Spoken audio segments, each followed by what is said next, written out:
जी नाज़रीन, यहाँ आपको एक आम खबर देते चले कि एंटी करप्शन पुलिस की कार्रवाई, फ्रॉड और जालसाजी में मुलविस 2 नायब तहसीलदार गिरफ्तार होने वाले नायब तहसीलदार आफताब करीम और ताशा ने 2800 कनाल रकबा को गैर कानूनी तौर पर इंतकाल करके खरीदो फरोख्त की। मजीद जानते हैं अपने नुमाइंदे राव कामरान से। जी राव कामरान, अपडेट कीजिएगा।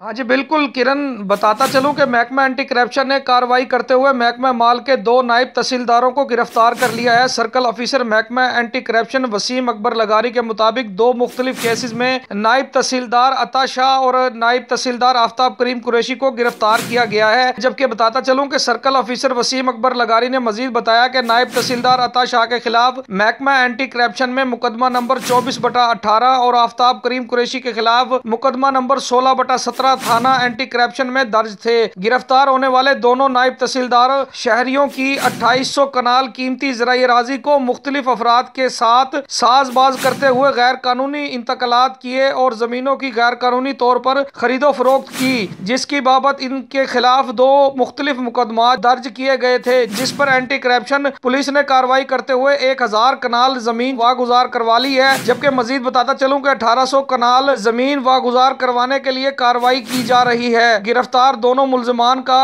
मकामी अदालत से रिमांड भी लिया जा रहा है। जी बहुत शुक्रिया अपडेट करने का।